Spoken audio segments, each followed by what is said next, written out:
The Nexus Academy floated in the void between star systems like a testament to galactic cooperation, if one could call the careful segregation of species by perceived danger levels cooperation.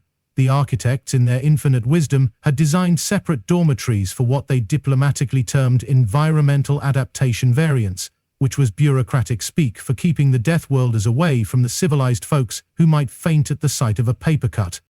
Most civilized species had evolved on worlds where the biggest threat was perhaps a particularly aggressive flower or a mildly irritated herbivore. Their idea of natural selection involved choosing the ripest fruit from low-hanging branches. They'd developed faster than light travel, conquered entropy, and solved the unified field theory, yet they still couldn't fathom how any sentient being could survive on a planet where the weather actively tried to kill you. Earth, according to the Galactic Threat Assessment Bureau, ranked 9.7 out of 10 on the Planetary Hostility Index.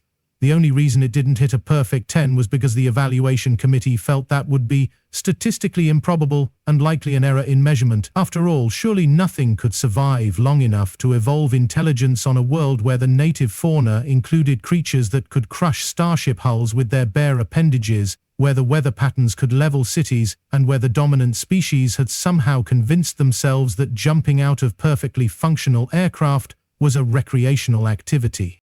The Zephyrians, by contrast, hailed from a world that scored a comfortable 1.2 on the same scale. Their greatest natural predator was a creature roughly equivalent to an earth butterfly, if earth butterflies were herbivorous and apologized before landing on flowers. Zephyrians had evolved tall, elegant and ethereal, with crystalline skin that refracted light in pleasing patterns, and voices that could make grown Altarians weep with their beauty. They were also, unfortunately, possessed of an ego roughly proportional to their homeworld's gravitational field, which is to say, barely detectable. Vel'tar Quinox embodied everything his species considered admirable: 7 feet of shimmering crystal flesh, a voice that could charm the chrome off a starship's hull, and the kind of arrogance that could be detected from orbit. As the third son of the Quinox dynasty, he'd never faced genuine hardship beyond choosing which of his family's 17 estates to visit for the weekend. His idea of adversity was finding his favorite meditation crystal wasn't properly aligned with the cosmic frequencies. The human, Kira Thorne, presented quite the contrast. Where Vel'tar gleamed and posed, she simply existed, with the kind of casual confidence that came from growing up in the Australian outback where even the rocks occasionally tried to bite you. 5.5 feet of sun-weathered skin, calloused hands, and the kind of eyes that had seen too much to be impressed by shiny things. She'd arrived at Nexus Academy on a scholarship, one of the few Deathworlder integration programs that hadn't been quietly discontinued after the infamous Terran barbecue incident of the previous semester. The Academy's social structure had adapted to accommodate its diverse student body, about as well as a submarine adapts to desert conditions. The Zephyrians naturally assumed leadership roles, their crystalline features and melodious voices making them popular among the more aesthetically minded species. The Centaurians, with their forearms and mathematical precision, dominated the engineering departments. The Altarians, telepathic and serene, controlled the philosophy and psychology sectors. And then there were the humans, who didn't quite fit anywhere and seemed perfectly content with that arrangement. "I don't understand," Vel'tar was saying to his circle of admirers in the Academy's central plaza, his voice carrying that particular resonance that made lesser beings feel inadequate. "How does a species survive on a world that actively attempts to eliminate them? It suggests either remarkable luck or remarkable stupidity, and I'm beginning to suspect the latter." His audience, a carefully curated collection of species who'd never encountered anything more dangerous than a strongly worded memo, tittered appropriately. The flutterlings, barely 3 feet tall and covered in what could generously be described as decorative fuzz, actually giggled. The crystallines, Vel'tar's own people, hummed in harmonic agreement. Kira, who happened to be passing by with her lunch tray, paused to listen. She'd heard variations of this speech before. Every species in the Academy seemed to have their own theory about how humans had managed to survive their impossible homeworld, and none of them seemed to consider the obvious answer: they'd gotten good at it. "Perhaps," suggested one of the flutterlings in a voice like wind chimes, "they simply reproduced faster than their planet could kill them?" "Quantity over quality," agreed a crystalline whose name Kira had never bothered to learn. "A survival strategy, though hardly an elegant one." Vel'tar's laugh rang across the plaza like perfectly tuned crystal. Exactly. They're not survivors in any meaningful sense. They're simply the lucky remnants of a species too stubborn to die properly. Put them in a controlled environment, test their actual capabilities against a superior being, and I guarantee you'd find them wanting. The conversation might have continued in this vein indefinitely, with Vel'tar pontificating about human inadequacy to an audience of beings whose homeworlds considered aggressive weather to be a light drizzle. But Kira had heard enough. "You know," she said, her voice carrying across the plaza with the kind of casual authority that made everyone turn to look, "if you're so curious about human capabilities, you could always test them yourself." The plaza fell silent with the kind of quiet that usually preceded either profound revelations or spectacular disasters. Vel'tar's crystalline features shifted through several colors before settling on an indignant purple. "I beg your pardon," he said, his melodious voice hitting a note that suggested he was very much not begging anyone's pardon. Kira stepped closer, her lunch tray balanced casually in one hand. "I said you could test them yourself. Instead of theorizing about human inadequacy, you could actually find out, unless, of course, you're more comfortable with speculation than experimentation." The assembled crowd began to buzz with excitement. Physical confrontations were rare at Nexus Academy, partly because most species preferred intellectual discourse, and partly because the insurance premiums were astronomical. But when they did occur, they drew spectators like black holes drew matter. Vel'tar's skin shifted to a deep amber, a color that among his people indicated either deep thought or profound annoyance. "You're suggesting what, exactly? Some kind of primitive combat?" "I'm suggesting," Kira replied, setting her tray down on a nearby table, "that you put your money where your mouth is. You think humans are just lucky survivors? Prove it." "Academic duel, formal rules, supervised by the Academy authorities. Unless you're worried about damaging that pretty crystalline skin of yours." The challenge hung in the air like a toxic cloud. Academic duels were a time-honored tradition at Nexus Academy, a way for students to settle disputes, without resorting to the kind of bureaucratic intervention that usually ended with someone being expelled and their species being added to the problematic student origin worlds list. Vel'tar's pride warred with his survival instincts. On one hand, accepting meant potentially facing physical harm from a creature that had evolved in what was essentially a planetary death trap. On the other hand, declining in front of his carefully cultivated audience would be social suicide. Pride won, as it usually did among the young and foolish. "Very well," he said, his voice carrying across the plaza with ringing authority. "An academic duel it is. Standard rules, non-lethal force, victory by surrender or incapacitation. I accept your challenge, human." The crowd erupted in excited chatter. Betting pools formed almost immediately, with most species favoring Vel'tar based on his superior reach, his crystalline armor-like skin, and his formal combat training. The humans, all three of them currently enrolled at the academy, were getting odds of roughly 15 to 1. "Excellent," Kira said, retrieving her lunch tray. "I'll see you in the combat arena tomorrow at 1400 hours. Try to get some rest, you'll need it." As she walked away, the plaza buzzed with speculation and excitement. Vel'tar basked in the attention, already planning his victory speech. He'd studied human physiology in his xenobiology classes. They were fragile creatures, their bones easily broken, their skin laughably thin. Their only advantages were their supposedly high pain tolerance and their rumored unpredictability, neither of which would matter against superior training and natural armor. The next day, the Academy's combat arena was packed to capacity. Word had spread through the student body like wildfire, and even some of the faculty had shown up to witness what promised to be either a spectacular display of interspecies cooperation or a cautionary tale about the dangers of mixing predator and prey species in educational settings. The arena itself was a marvel of engineering, capable of adjusting its gravity, atmosphere, and terrain to accommodate different species' needs. For today's match, it had been set to standard galactic norms, one standard gravity, standard atmosphere, and a simple circular platform with basic obstacles. Vel'tar entered to considerable fanfare, his crystalline skin gleaming under the arena lights. He'd spent the morning in meditation and preparation, his movements flowing with the practiced grace of someone who'd never faced real opposition.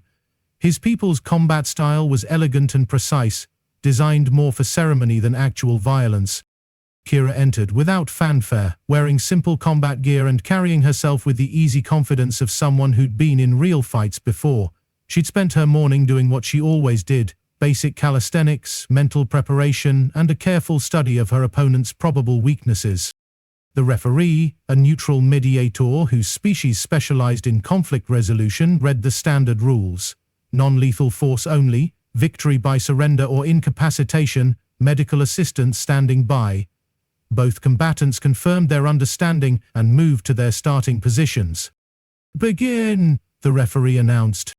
Vel'tar opened with a display of his species' traditional combat form, a series of flowing movements that looked more like interpretive dance than fighting. His crystalline skin refracted the arena lights into dazzling patterns, and his attacks came with the kind of telegraphed precision that worked beautifully in formal demonstrations. Kira, unimpressed by the light show, simply watched and waited. She'd grown up in a place where the wildlife didn't announce their intentions with elaborate displays. When something wanted to kill you in the Australian outback, it usually just got on with the business of trying to kill you. The first few exchanges went exactly as the crowd expected. Vel'tar's superior reach and formal training allowed him to land several strikes, his crystalline fists connecting with satisfying impact. Kira took the hits and kept moving, her expression never changing from mild interest. "Is that all?" Vel'tar taunted, his voice carrying over the crowd's cheers. "I expected more from a Deathworlder." Kira ducked under another perfectly executed but thoroughly predictable attack. "I'm still figuring out if you're actually trying to hurt me or just put on a show." The comment stung, mainly because it was accurate. Vel'tar's combat training had focused on form and technique, not on the kind of brutal efficiency that actually won fights. His attacks were beautiful, precise, and almost completely ineffective against someone who'd learned to fight from creatures that considered fair play to be a foreign concept. Frustrated, Vel'tar began to put more power behind his strikes. His crystalline fists struck with increasing force, each blow capable of denting starship hull plating. The crowd oohed and ahed at the display, fully expecting to see the human finally overwhelmed by her opponent's superior capabilities. Instead, Kira simply adapted. She started slipping the punches entirely, her movements becoming more fluid and unpredictable. Where Vel'tar's attacks followed the prescribed patterns of his formal training, Kira's responses were improvisational, practical, and utterly without regard for aesthetic considerations. The turning point came when Vel'tar, growing increasingly frustrated by his inability to land a decisive blow, committed fully to a particularly elaborate finishing move. It was a thing of beauty, requiring perfect timing and coordination, and it would have been devastatingly effective against an opponent who fought by the same rules. Kira, unfortunately for Vel'tar, had never read those rules. As the Zephyrian's crystalline fist swept toward her in a perfect arc, she simply stepped inside his reach and drove her elbow into his solar plexus with the kind of brutal efficiency that her homeworld had bred into her bones. The impact sent shockwaves through Vel'tar's crystalline structure, and for the first time in the fight, he made a sound that wasn't carefully modulated for maximum aesthetic effect. The crowd fell silent as Vel'tar doubled over, his perfect posture finally broken. This wasn't the elegant ceremonial combat they'd expected. This was something raw and primal, the kind of violence that civilized species had spent millennia evolving away from. Kira could have ended it there. A proper follow-up strike would have put Vel'tar down for the count. Instead, she stepped back and waited, giving him a chance to recover and continue the fight. It was a mistake born of something the Galactic community had never quite understood about humans: their tendency toward unnecessary fairness, even in combat situations where such considerations were tactically inadvisable. Vel'tar straightened, his crystalline skin now showing hairline cracks from the impact. His perfect features were marred by something his people rarely experienced: genuine pain. The crowd watched in fascination as the Zephyrian's expression shifted from arrogant confidence to something approaching respect. "You're holding back," he said, his melodious voice slightly strained. "Yeah," Kira confirmed. "You want me to stop?" For a moment, Vel'tar considered the offer.